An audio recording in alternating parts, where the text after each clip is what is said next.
मेरा नीट नहीं हुआ तो अब मैं क्या करूं। अगर आप डॉक्टर नहीं बन पाए हैं, नीट क्वालिफाई नहीं हो पाया, इसका ये मतलब नहीं है कि आपके पास कोई और ऑप्शन नहीं है। बहुत सारे ऐसे करियर ऑप्शंस हैं जो कि आप देख सकते हैं। गवर्नमेंट के थ्रू वैकेंसीज आती हैं, आप उस एग्जाम में बैठिए, वहां से आपकी जॉब लग जाती है और ये हाईली पेड जॉब्स होती हैं।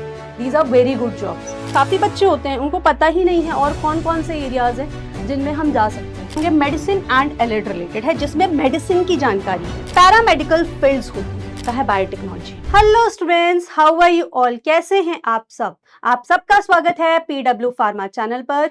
यहाँ पर आज हम एक बहुत ही इंपॉर्टेंट टॉपिक पर डिस्कशन करने वाले हैं।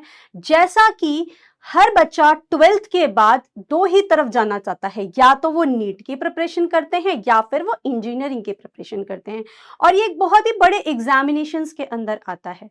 नाउ अगर मैं नीट की बात करूं, स्पेसिफिकली आज जो हम डिस्कशन कर रहे हैं वो नीट के रिगार्डिंग कर रहे हैं। काफी सारे ऐसे बच्चे होते हैं जिनको PCB मतलब बायोलॉजी के अंदर फिजिक्स, केमिस्ट्री, इन सब में इंटरेस्ट होता है और इसके बाद उन्हें नीट की तैयारी करनी होती है, जो कि एक बहुत ही बड़ा एग्जामिनेशन है PCB लेने वाले स्टूडेंट्स के लिए।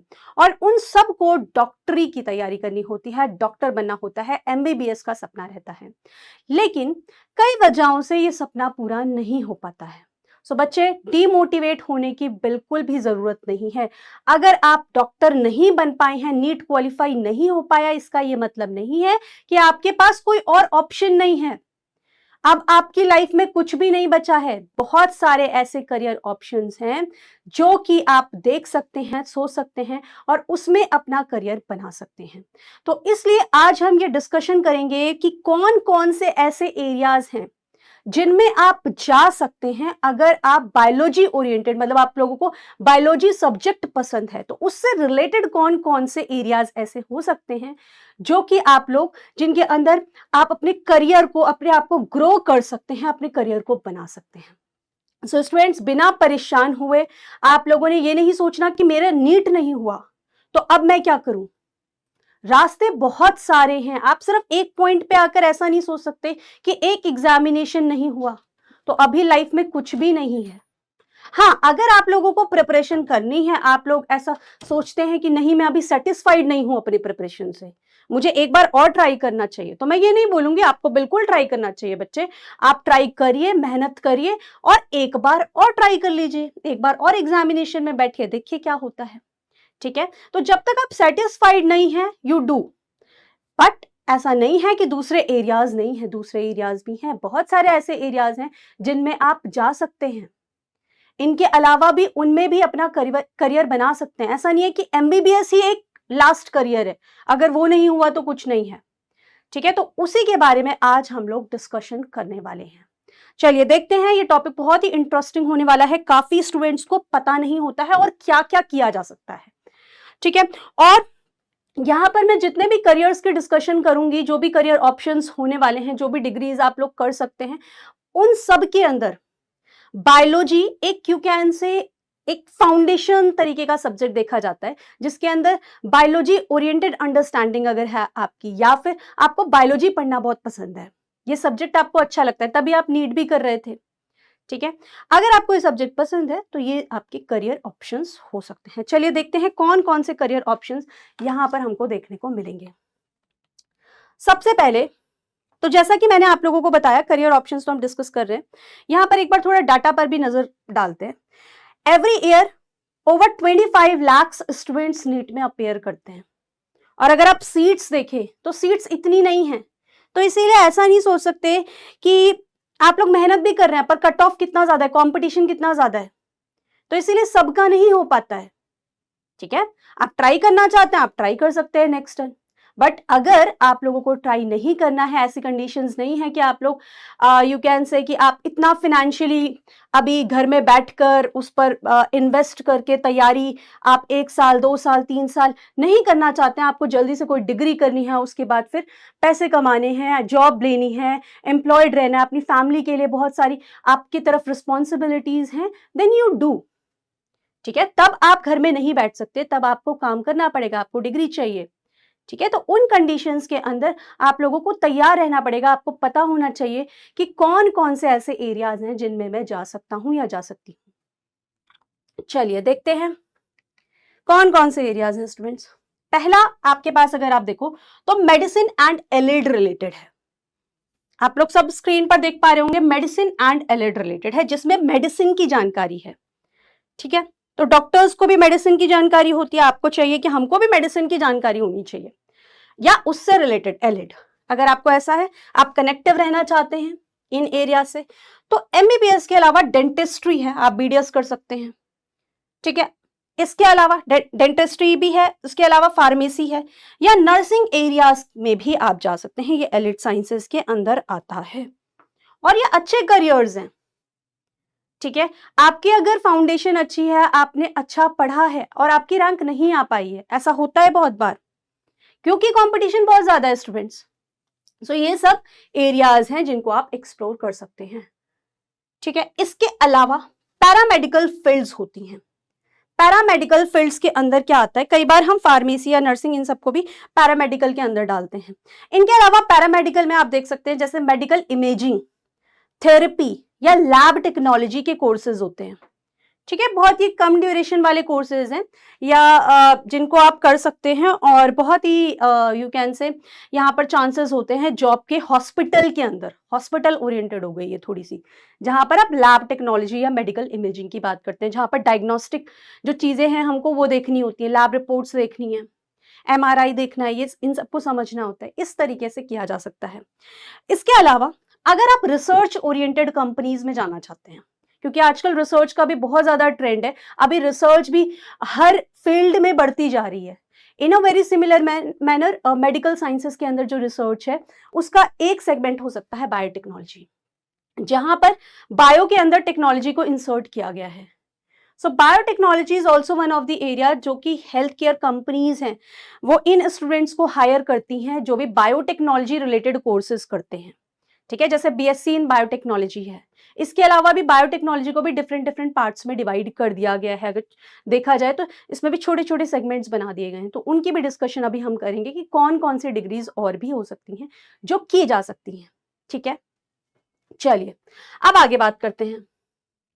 यहां पर अगर आप देखें टॉप करियर्स जो कि मैंने आप लोगों को बताया कि मेडिकल रिलेटेड है, मेडिसिन रिलेटेड है, दवा से रिलेटेड, आप दवा से हमेशा जुड़े रहेंगे, आपको जानकारी रहेगी ये दवा किस तरीके से काम करती है, इस दवा का क्या यूज है, विच इज वेरी रिलेटेड, जो कि हम एमबीबीएस के अंदर भी मेडिसिन रिलेटेड इंफॉर्मेशन देखने को मिलती है। और आपको ये है कि हमको इसी तरीके का कोई प्रोफेशन करना है। सो बीएससी नर्सिंग हो सकता है, आप एग्जाम दीजिए बीएससी नर्सिंग की। बीएससी नर्सिंग की भी काफी सारी जगहों से एग्जामिनेशन होती है, आप अपनी लोकेशन वाइज देख लीजिए, जहां जहां पे गवर्नमेंट यूनिवर्सिटी है, प्राइवेट यूनिवर्सिटी है, डिपेंडिंग ऑन आप जहां भी जाना चाहते हैं। और नॉलेज आप लोगों की अच्छी है क्योंकि आप लोगों ने नीट में प्रिपरेशन करी है, तो आप बीएससी की एग्जामिनेशन दे सकते हैं, बीएससी नर्सिंग की एग्जामिनेशन। इसके बाद ये 4 इयर्स का प्रोग्राम होता है बीएससी नर्सिंग का। ये करने के बाद गवर्नमेंट के थ्रू वैकेंसीज आती हैं, आप उस एग्जाम में बैठिए, वहां से आपकी जॉब लग जाती है और ये हाईली पेड जॉब्स होती हैं। These are very good jobs. जिन स्टूडेंट्स को पता नहीं है वो इसको you can say they are not aware about कि कौन से अदर प्रोफेशंस हो सकते हैं।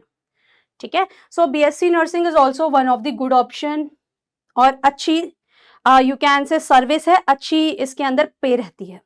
इसके अलावा बैचलर ऑफ फिजियोथेरेपी, फिजियोथेरेपी का भी आप लोग कोर्स कर सकते हैं। ठीक है, इसके अंदर भी डॉक्टर बन सकते हैं बैचलर्स ऑफ फिजियोथेरेपी के थ्रू भी। ठीक है, तो ये भी एक बहुत ही अच्छा कोर्स रहता है अगर आप लोग एमबीबीएस नहीं कर पा रहे हैं और आप लोगों को डॉक्टरी करनी है, तो फिजियोथेरेपी के अंदर भी आप डॉक्टर बन सकते हैं। इसके अलावा बैचलर ऑफ ऑप्टिमेट्री, ये भी एक नया कोर्स आया है यू कैन से, जिसके अंदर आई रिलेटेड, विजन रिलेटेड चीजें यहाँ पर समझाई जाती हैं, पढ़ाई जाती हैं। तो बैचलर ऑफ ऑप्टिमेट्री भी किया जा सकता है। ठीक है, तो आप काफी कनेक्टेड रहेंगे, जो भी आप एमबीबीएस के अंदर पढ़ते हैं उससे काफी कनेक्टेड रहेंगे कि मेडिसिन के बारे में मुझे पता लग रहा है, ह्यूमन बॉडी के बारे में पता लग रहा है, डिसीजेस के बारे में पता लग रहा है, and if you are interested you will do these degrees, बहुत ही अच्छे तरीके से आप कर पाएंगे। इसके अलावा पैरामेडिकल डिप्लोमास, ये सब मेडिसिन रिलेटेड है, जितने भी आप देख रहे हैं सब मेडिसिन रिलेटेड है। इनके अलावा रेडियोलॉजी का कोर्स होता है, बहुत अच्छा कोर्स होता है, आप वो कर सकते हैं। एनेस्थेशिया के अंदर आप कर सकते हैं, इसमें भी बीएससी होती है, बीएससी इन एनेस्थेशिया। इसके अलावा ओटी, ऑपरेशन थिएटर टेक्नोलॉजी, इसकी भी एक बीएससी अलग से डिग्री होती है, इसके अंदर भी BSc in operation theatre technology. इसके अलावा बीएससी के अलावा डिप्लोमा भी कर सकते हैं, तो डिप्लोमा कोर्सेज भी होते हैं। MLT, medical lab technology. तो ये सारे कोर्सेज हैं जो कि मेडिसिन रिलेटेड हैं। अगर आप लोगों को नहीं पता है तो इसको एक बार चेकआउट करिए, देखिए आपको क्या ठीक लग रहा है, उस हिसाब से आप देखिए कौन कौन से कॉलेजेस हैं जो ये कोर्सेज करवाते हैं और आप इनको कर सकते हैं। क्या फीस रहेगी, किस तरीके से वहां पर प्लेसमेंट है, कैसे आप रीच कर सकते हो। और ये जितने भी कोर्सेज बच्चे दिखाए जा रहे हैं आप लोगों को यहाँ पर, ये सारे हॉस्पिटल ओरिएंटेड है, ठीक है। ये सब आपको हॉस्पिटल के अंदर अगर आप देखें तो आपको यहाँ पर सर्विस करने को मिलती है हॉस्पिटल के अंदर, ठीक है। चलिए आगे बात करते हैं। अब बात करते हैं हम यहाँ पर बैचलर ऑफ फार्मेसी। सो ये भी एक कोर्स है, बैचलर ऑफ फार्मेसी। इसके अंदर मेडिसिन रिलेटेड इंफॉर्मेशन दी जाती है, दवा के बारे में बताया जाता है। और ये दवा, इसको भी 4 सेगमेंट्स में डिवाइड कर दूं अगर मैं कोर एरियाज के अंदर, तो एक सब्जेक्ट हो गया फार्माकोलॉजी, जिसके अंदर हम ये जानते हैं कि दवा ह्यूमन बॉडी पर कैसे काम कर रही है। इसके अलावा एक होता है फार्मास्यूटिक्स, दवा को बनाना कैसे है। इसके अलावा एक होता है फार्मा केमिस्ट्री, दवा की पूरी केमिस्ट्री क्या है, उसकी कैसे सिंथेसिस होती है, उसके अंदर कौन सा मॉलिक्यूल है, ये सब बातें इसके अंदर पढ़ी जाती हैं। इसके अलावा होता है फार्माकोग्नोसी, तो आपको ये भी पता लगेगा कि कौन से ऐसे प्लांट हैं जिसके अंदर ये पर्टिकुलर मोइटी है, ये पर्टिकुलर केमिकल है जिसका ऐसा इफेक्ट होता है, anti diabetic effect, anti you can से हाइपरटेंसिव इफेक्ट। तो आपको इस तरीके से दवा के ही आसपास सारी चीजें, उसकी केमिस्ट्री, उसका फॉर्मुलेशन, सब कुछ पढ़ने को मिलता है। सो अगर आप मेडिसिन ओरिएंटेड कोई सब्जेक्ट ढूंढ रहे हैं, कोई एरिया ढूंढ रहे हैं, तो ये भी एक ऑप्शन हो सकता है, ठीक है। देखिए यहां पर जो जॉब्स होती हैं, ऐसा नहीं है कि सिर्फ हॉस्पिटल वाली ही जॉब्स होंगी। बैचलर ऑफ फार्मेसी करने के बाद आपको बहुत तरीके की जॉब्स मिल सकती हैं। तो पहला तो मार्केटिंग एंड सेल्स ही है ओपन, ठीक है। आप मार्केटिंग एंड सेल्स करना चाहते हैं तो सही है, नहीं करना चाहते तो एंटरप्रेन्योरशिप, आपने अपनी कोई शॉप ओपन कर ली है, ठीक है। या फिर अगर आप और आगे कुछ और देख रहे हैं तो इसके अलावा आप मैन्युफैक्चरिंग के अंदर जा सकते हैं, मैन्युफैक्चरिंग इंडस्ट्रीज होती हैं।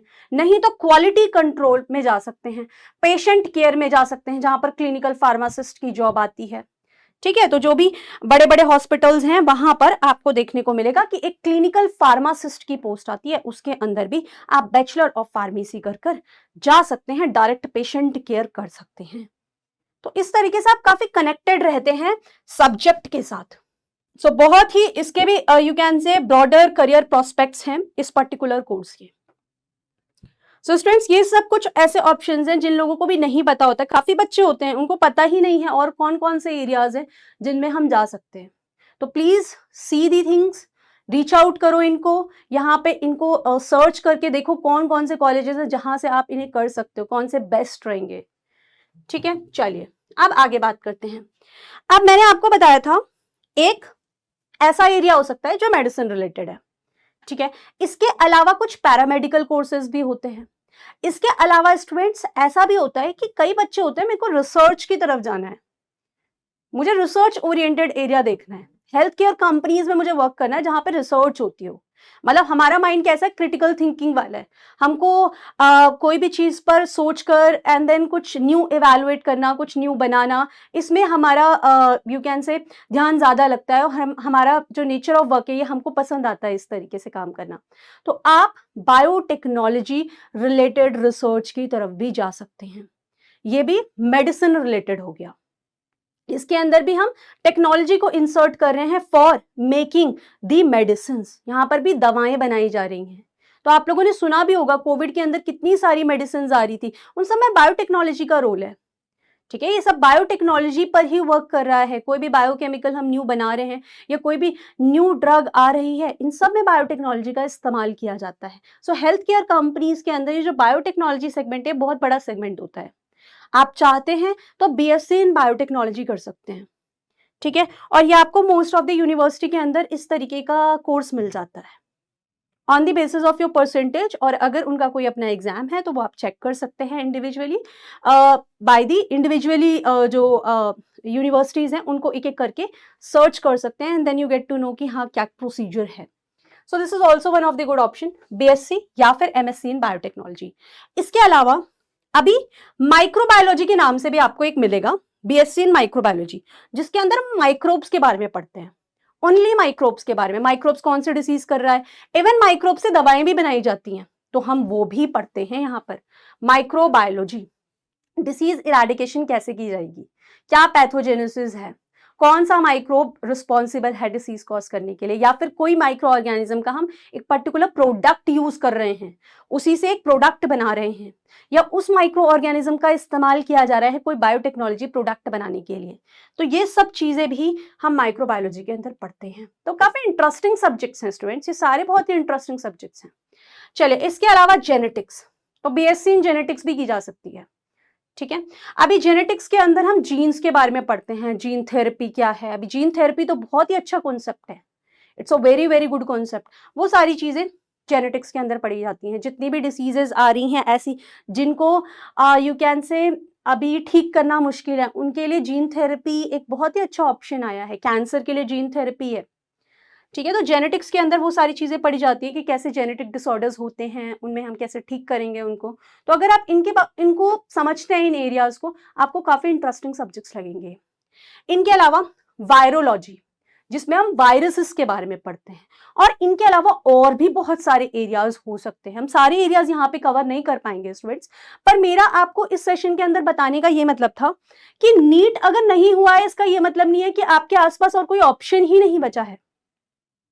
ठीक है, if you are not satisfied you do, आप ट्राई करिए, आप एक बार और अटेम्प्ट दे सकते हैं, दूसरी बार अटेम्प्ट दे सकते हैं, जब तक आपको लगता है कि नहीं मुझे करना चाहिए अभी। लेकिन अगर आपके पास रिस्पॉन्सिबिलिटीज हैं, आपको ऐसा है कि नहीं भाई अभी हमको किसी ना किसी डिग्री को करना है और हमको बायोलॉजी ओरिएंटेड डिग्री लेनी है, तो ये सब एरियाज हैं। ऐसा नहीं है कि ये सब एरियाज आप लोगों को अवेयरनेस नहीं है इसलिए आप ये सब एरियाज को नहीं देख पाते हैं। तो इनको एक बार चेकआउट करिए, कौन से एरिया में आप पढ़ना पसंद करेंगे, और जिसमें पढ़ना पसंद करेंगे आप, ऑफ कोर्स उसमें करियर बनाना भी आसान होता है। ठीक है, क्योंकि आपको इंटरेस्ट है, आप उसके अंदर स्किल डेवलप करते हैं। तो इंटरेस्ट के साथ कोई चीज करनी है, ऐसे नहीं कि कुछ भी ले लिया हमने। इंटरेस्ट आपका है तभी आप उस पर्टिकुलर एरिया को अडॉप्ट करिए और उसके अंदर अपनी स्किल को बनाइए। ठीक है, और इस तरीके से आपको सक्सेस मिलती है। हमारे आसपास बहुत कुछ है करने को, so just see the things. ठीक है, और एक टाइम पर आप ये खुद देखेंगे कि ये सब कोर्सेज करने के बाद, जिसमें आपका इंटरेस्ट था, आपने स्किल डेवलप करी, आपने मेहनत करी है, आप उस लेवल पे पहुंचते हैं जिसके बाद आपको लगेगा कि यस आई एम सेटिस्फाइड, अभी मैं सेटिस्फाइड हूं इस चीज से। ठीक है, तो इसी तरीके से बच्चे आप लोग अवेयर रहिए, पढ़ते रहिए।